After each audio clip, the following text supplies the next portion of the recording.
force. Welcome. We got a House the Necromancer game we can play. Okay. Let's try this out. They got a game within a game. I stand before the house where all the villagers tell me the Necromancer dwells. The night is still with a slight breeze, where if you listen close enough, you can perhaps hear the wailing warnings of the deceased. I cannot listen to them tonight. It is not revenge nor a noble deed that leads me to this house of evil. I shift the heavy weight I am carrying across my left shoulder. I draw the sheet tight around its still form, not wanting to look at what lies beneath. I must find this Necromancer and make right the pain swelling in my heart. Coyotes howl in the night. No doubt they have followed the trail of blood I have leaked behind me. I must act fast. I know not how these rituals work, but I assume the sooner after tragedy the better chance of success. I promise you, I will bring you back to this earth yet. I feel like I can almost hear its ghostly cries being carried by the midnight wind. The door is locked up tight. It seems to be the only sturdy part of this entire house. The windows are being boarded up. The windows, well, that one's not boarded up. This window is being broken. It is too high for me to reach. However, I'd rather keep my boots on the solid ground. Boots on the ground. No doubt the home to a devious creature. I have no quarrel with it. Best to leave it alone and stay on task. We got our sword. What if we... Oh, you poke your sword into the tree trunk. Immediately a clawed hand reaches out and swipes at your face. For a moment, you think you successfully dodged the attack. Then the blood starts to dribble down your face and a sickening peeling sound is heard. You feel the breeze on your now exposed muscles and tendons and let out a scream. You have been killed. Well, let's restart. Let's try again. We take our sword. Busting out these windows won't help, they're too high up, okay. What about... The lights from the upper windows are the only hints that this house is not abandoned. A full moon tonight. The spirits will be extra restless this night. What if we... Oh... Just as I suspected, a hidden key was placed inside this poor soul's cranium. I apologize for the desecration, but I am sure your spirit will understand that I hunt your killer this night. So let's take the key and move into the house. I step across the threshold and immediately can feel the evil in this house. I best tread lightly. Who knows what horrors the Necromancer surrounds himself with. The door is locked. I see no light, nor hear any movement coming from the other side. Oh. There are boards nailed across the floor. They seem to be covering something up, but I cannot pry them loose with my bare hands. Peeking through the cracks, I think I can see a corpse underneath. Its eyes are thankfully closed. There's a dark hallway straight ahead. A skinned face is displayed as decoration. Strange though, the frame and its surroundings are covered in dust and cobwebs, but the blood is still fresh. A rickety staircase ascends into the darkness. Well, let's try... We got any... That's just the... Okay. Let's move in here. Making my way down a dark hallway, at the end I see a vile, sleeping goblin. He seems to be guarding a door. I can't believe it. It's the local thug, Mog Grog Hobbob. I always knew he was a low-down scoundrel, but I never thought he'd be in leagues with the Necromancer. It appears he's guarding the door. He is snoring softly. I wonder if I can creep by him. There's a door at the end of the hallway, but I'd have to sneak by that green thug first. I can't get past that sleeping green wart without waking him up. Alright, I guess we're not doing that. An atmospheric painting of a cemetery.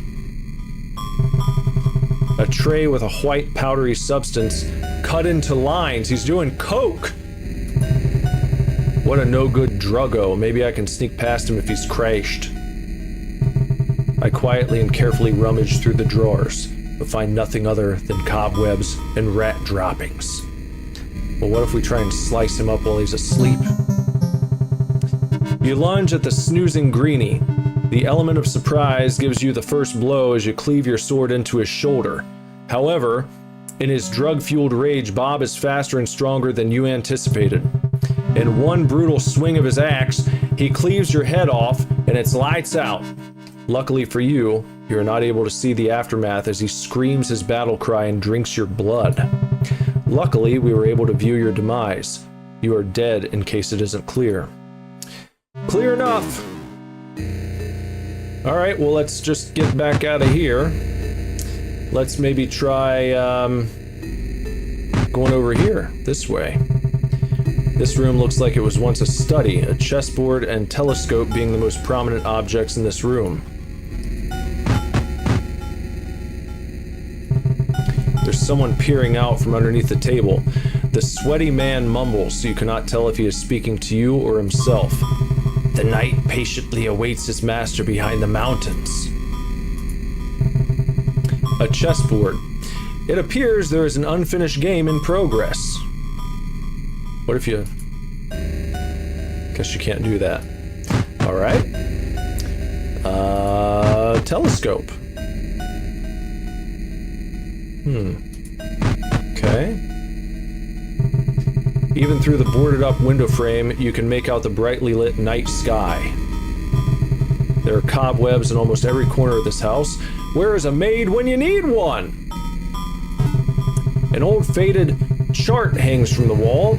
Even though its condition is poor, I can still tell that it depicts a constellation. While I recognize the planets, I do not understand the text that is written across it. It's some ancient rune language. I feel it's important. Moldy old tomes align the top shelf. The arcane titles make my skin shiver. How to skin a toad. Making friends with the dead. Hell isn't that hot. Necromancer's cookbook. Boiled moles. Diabolical. This skull has been fashioned into a candle. The flame flickers and illuminates the area with an eerie glow. A large book sits apart from the others. It has a crude drawing of a monstrous face. It stares back at me with hollow eyes and a large gaping mouth. I dare not touch this book. I can tell its pages hold untold evils. A dusty jar. I can't see exactly what's inside, but I know it's not pickles. Unless these particular pickles have eyes and a nose. Alright. Colorful liquids fill these vials. I'm not touching them. I'm sure the contents will have terrible side effects such as turning myself inside out, making my eyes melt, or the usual magician trickery. So, nothing else in there, I suppose. Let's try going upstairs. Yeah, if we had a little fent, we could sprinkle that into his lines, wait for him to do some more coke. But it doesn't seem to be an option right now. I ascend the creaking stairwell onto the top of a landing. I could have swore I heard another pair of footsteps behind me. The house is decayed with age. Who knows how many rats scuttle around these hollowed walls. A beautiful stained glass made by the glassmiths of the southern continent, judging by its attention to detail and fine craftsmanship. Hey, what's that? There was a small hole in the wall behind the painting. It doesn't look like there's anything inside. Wait, here's something. Oh, here's something. Hidden chess pieces back in the notes, Kev. Looks like a white game piece was lodged inside. Who would put this here? The table is covered in dust. A paltry lone candle sits atop it. The house is dark, but I can see well enough to not need it. It is locked. Pressing my ear against it, I can hear the subtle sounds of labored breathing coming from the other side.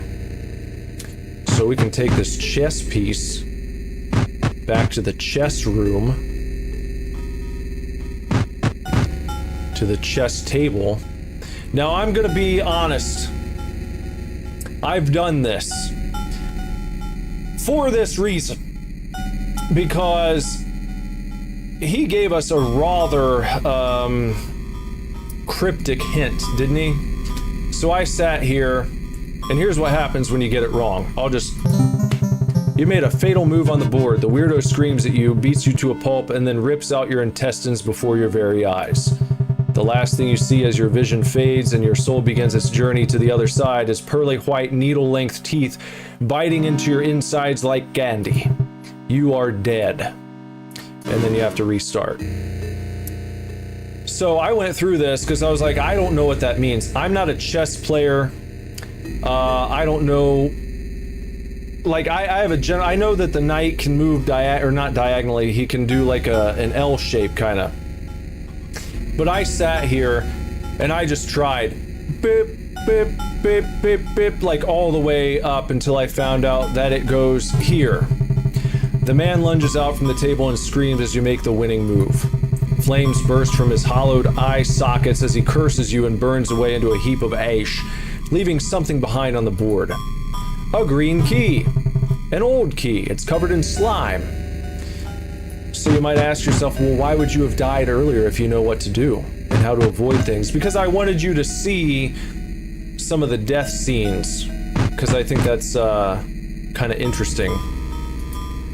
So that doesn't work there. But we can use it here, right? And we can go in. Holy hells!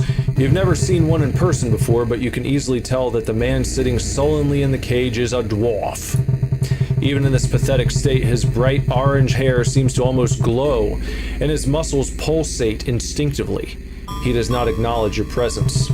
You debate whether or not you should speak to him. You approach the sullen-looking dwarf carefully. He seems to have been trapped in the cage for a long time. You there? You gulp. Friend or foe? The dwarf slowly raises his head. His emerald green eyes lock with yours. You notice a glimpse of shame behind those eyes. He breathes in deeply. I'm nothing these days. He gestures around his filthy cage. Just a wizard's plaything, and a disgrace to my people. The dwarf then looks you up and down. He pauses when he sees the wrapped figure that you're carrying. Then his eyes lower, and he sees your sword. He motions for it. Manling, lend me your terribly crafted blade for a few moments. I won't be long. You are about to do so, then hesitate.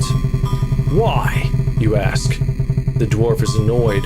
So that I can put an end to my shame, Manling. Come, hand it over, and you can have it back promptly. You take a step back. Now! You compose yourself. You ask him, what is your name, mighty warrior? The dwarf pouts and crosses his arms. You people who are unable to comprehend the runic languages cannot pronounce it. You can call me Burp. You start. Well, Burp, I may not know the ancient runes as you do, but I will free you from this cage. Surely it can't be too difficult. The dwarf is even more annoyed. Of course it is. These bars are cursed with strong dark magic, and the lock is invulnerable. Leave it to dirty humans, no offense meant, to resort to such trickery. You try to reassure the suicidal squat. Hang tight. I'll get you out. The dwarf just grunts in response and goes back into the world within his mind. Let's take this. What do we got? The top half of this corpse is nailed firmly in place to the cross. The corpse is rotting, and the lower half has detached and fallen to the floor.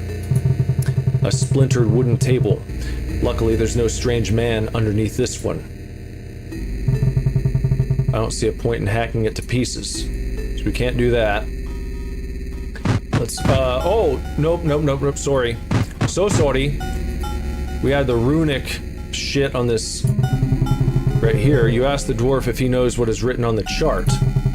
Of course I do, Manling. Do you not know your own mother tongue?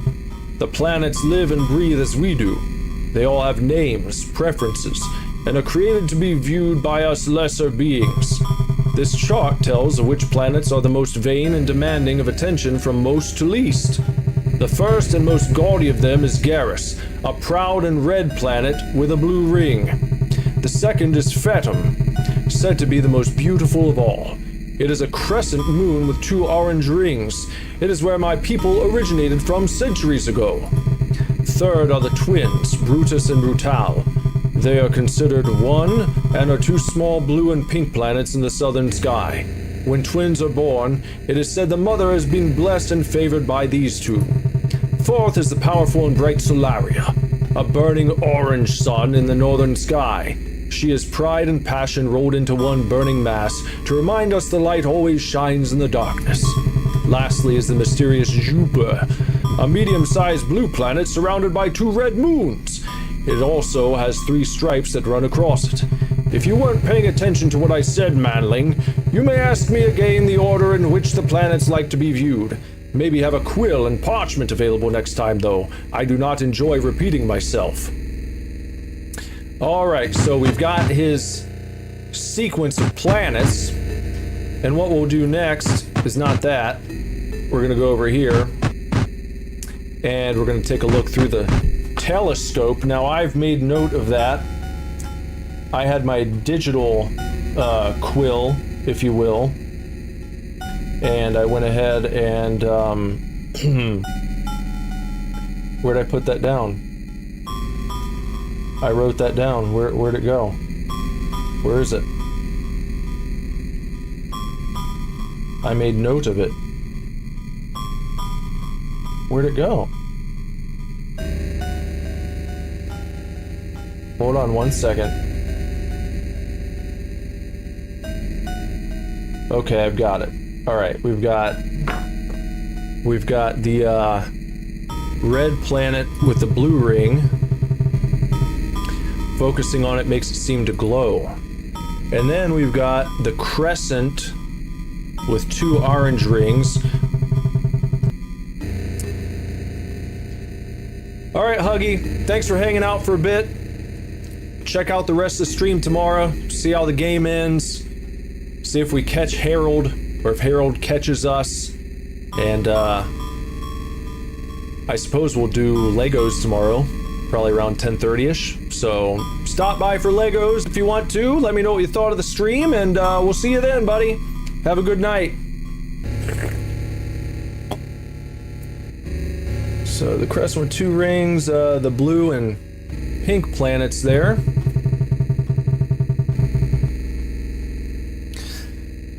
Like brother and sister, focusing on them makes it seem to glow.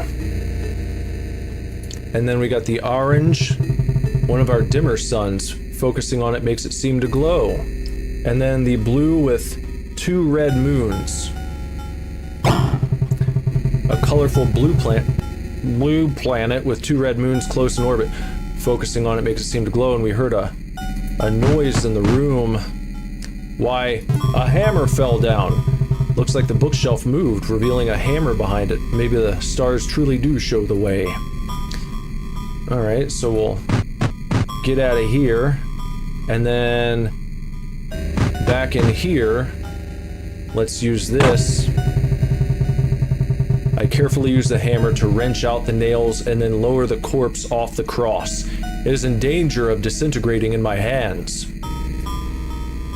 So we can take that and let's move. Let's use the hammer right here, shall we? I used the hammer to pry up the boards, taking the bloody key that was hidden beneath the floorboards. I thought I saw a corpse underneath earlier, but I no longer see any evidence of it. It's not like it could have gotten up and left, right? One would think so, but you never know. So we can go in here now, into this room. Holy gods! It seems like a mad flesh butcher has used this room for many years. There are deep scratches on this wall. This thing is breathing. However, it does not show any other signs of life. It's as still as a statue. Judging by the cobwebs around it, it hasn't moved a muscle in a very long time. There's a hole in its head and brains splattered on the floor. Did it claw its own brains out? Put me back together. A message written in blood. Put me back together. It's shut tight. I can't open it. The wall has many holes in it. So, here's what we'll do. We'll do that. We'll take his head, and then we'll grab this torso, and put him back together. And now, by the gods, can this be? Why, yes it is. A dragon-tooth saw. These are almost impossible to forge and are priceless. In most kingdoms, they're outright outlawed to possess. They can cut through any material, whether built by skilled hands or formed by the darkest of magic. Well, you know what we need to do with it now, don't you? Why, we have to go back up. Oh, a shambling corpse lunges forward. We gotta cut him up. I managed to slay the hideous reanimated corpse. It lays motionless at my feet. I don't even want to look at it anymore. No problem. Let's go back down here. Let's go back into the dwarf room and use the saw on the lock. The saw cut through the cursed padlock like butter. The sully squat looks up at you. He can't believe it. All right, well there you are. Bert blinks and then steps outside his cage. His eyes immediately shoot towards a large ornate warhammer propped up against a wall in the far corner. Burp grabs it, and a wicked smile forms across his lips. Come, manling. Let's find this reviver of the dead. Me and my hammer would like a few words with the worm. Let's go find him. Let's go back in here and see if Burp can handle this guy. Yep. Ignoring stealth, the dwarf warrior lets out a battle cry that makes your heart stop. Bob opens his eyes, and in the split second he had to see the package of pure muscle and rage charging at him, he let out a weak whimper. Yes, even the stupid goblin Druggo is smart enough to know that there is no escaping a dwarf warrior's fury. In speed that you did not know he possessed, Burp swings his mighty tree trunk-sized arms and slams the hammer into the side of Bob's head. The explosion of brain matter, teeth, and blood erupts all over the walls and the dwarf. Bob slinks into his chair. The dwarf looks towards the door Bob was guarding and then back at you with a wicked smile on his face. After you. He bows grandly and gestures towards the door that is now unguarded. Oh. Okay, you gotta open it first. That's right. The altar room. We enter the altar room. Surely the dark wizard must be here. There's a strange symbol drawn on the floor. You step closer and bend down to inspect it. You've never seen these inscriptions before. Burp fidgets with his hammer behind you, no doubt getting nervous. The next thing you know, the center of the symbol bursts into flames. You stumble backwards as within a blink of an eye, a red cloaked figure stands before you. The Necromancer is here. How dare you infiltrate my lair? The sinister voice cracks. Answer me. Who are you? You think about what you should do next. The element of surprise is long gone. Fool! The old crone cackles. It is rare that my victims are the ones seeking me out. I will put your flesh to good use. You stand tall and brave. I'll spare your life if you do me this one command. The dark wizard is taken aback by your brashness. A wicked smile forms on his face. Playfully he croaks, Oh? And what command might that be? You bend down and carefully lay your deceased best friend at the Necromancer's feet. Its face falls out from the sheets. The Necromancer's laugh fills the room. A mutt? You come all this way for a low-down animal? Uh-oh. Suddenly, the strange symbols light up when they come into contact with the fresh blood. In an explosion of flame, the limp corpse of your dog is transformed into a hideous mockery. Gone are his familiar eyes, replaced by an infernal nothingness. I know he's still my pal. I have to calm his soul in some way. So what we'll do is we'll take the hammer. Using the hammer, I smash the jar of acid. Unfortunately, it melts in the process and I have to quickly throw it down before any of the acid drips onto me. And then, what we'll do is cut off the Necromancer's arm. We'll pick it up. I pick up the old crone's bloody severed arm. And then we'll put it into the acid. I dip the rat bastard's arm in the acid. Within seconds, the rotten, diseased skin is stripped clean, and I am left with a perfect gleaming white bone. And we'll give it to Dogi. Can it be? My boy! It is you! Come here, boy! I thought I lost you! As you reunite with your faithful companion, the wounded necromancer attempts to take this opportunity to slink away. However, he runs into a squat, familiar fellow. Not so easy to cast your spells anymore with one arm, eh? Bellows the 4-foot-tall mound of muscle. The necromancer looks up, thinking his words carefully before continuing. Before the necromancer can utter a word, the room fills with a bellowed laughter. As Burp brings down his mighty hammer and cracks open the necromancer's skull like an egg hitting the pavement. Burp kicks the necromancer's newly split brains across the room and then spits on his corpse before turning towards you and Muggsy. Let's get out of this godforsaken house, he says. I haven't had a beer in ages, and us dwarves have to watch our figure very carefully, you know. With the necromancer slain and your best friend returned to you, the sun begins to rise. Burp pulls a flask from God knows where and takes a hearty swig. He shakes his head in disbelief. All this for a mutt. You humans truly are touched in the head. Still though, he muses, I do owe you a life debt, I suppose. Muggsy barks and wags his tail excitedly on the prospect of additional company. You chuckle. I have heard tale of a mad cult deeper in the woods. Seems like they have been kidnapping local children for their bloody rituals. What say you we check it out, now that we are experienced in such matters? Burp's eyes glow in the excitement as he polishes off the business end of his hammer. I would like that very much, manling. Lead the way. The trio head off into the rising sun and over the hill, seeking out their next adventure. The end. Goodbye. We can go viral with this one.